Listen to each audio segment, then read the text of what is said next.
bahwa pemohon mendalilkan Presiden Joko Widodo dengan sengaja menaikkan tunjangan kinerja pegawai Bawaslu melalui Peraturan Presiden Nomor 18 Tahun 2024 dan seterusnya dianggap telah diucapkan.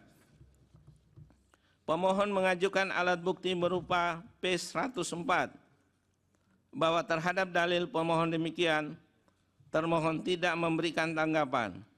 Pihak terkait menerangkan dalil pemohon tentang kenaikan gaji dan tunjangan penyelenggara pemilu di momen kritis adalah dalil yang keliru dan mengada-ada, dan seterusnya dianggap telah diucapkan.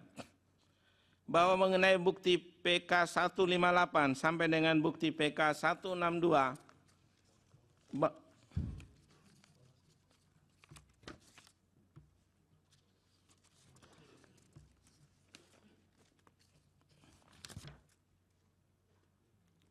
Bawaslu mengajukan bukti PK 158 sampai dengan bukti PK 162 bahwa terhadap dalil pemohon demikian yang telah dibantah oleh pihak terkait dan Bawaslu serta dibuktikan dengan alat bukti masing-masing pihak, khususnya alat bukti yang diajukan Bawaslu.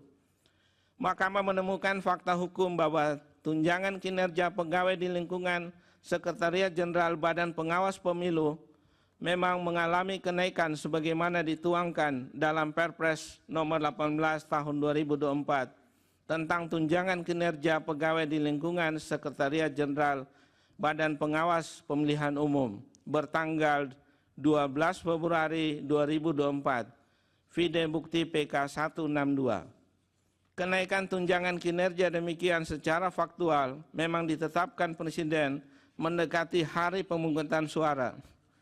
Namun proses pengurusan kenaikan tunjangan kinerja telah dilakukan Bawaslu setidaknya sejak pertengahan tahun 2021 yang terlihat dari surat menyurat terkait tunjangan kinerja antara Bawaslu dengan Kementerian Pemberdayaan Aparatur Negara dan Reformasi Birokrasi.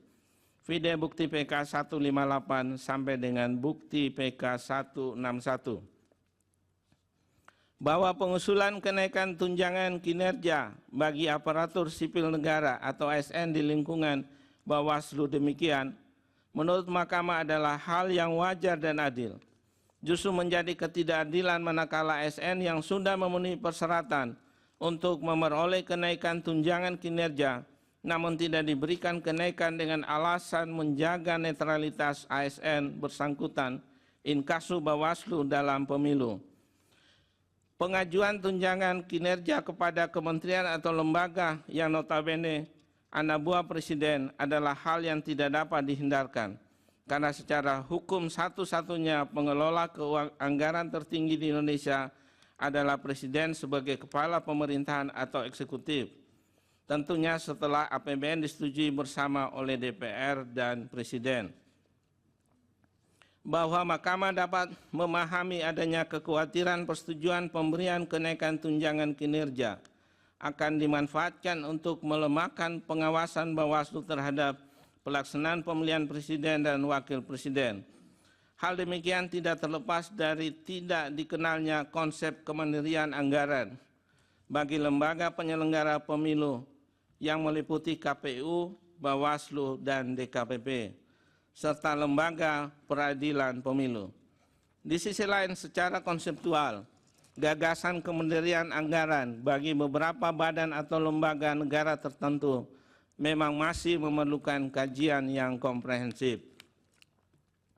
Bahwa kenaikan tunjangan kinerja demikian juga berlaku pada kementerian atau lembaga yang lainnya, bukan hanya lembaga penyelenggara pemilu. Dengan demikian, menurut Mahkamah, pemberian tunjangan kinerja kepada ASN di lingkungan Sekretariat Jenderal Bawaslu telah sesuai dengan peraturan perundang-undangan dan tidak terkait dengan isu independensi atau kemandirian penyelenggara pemilu in casu Bawaslu.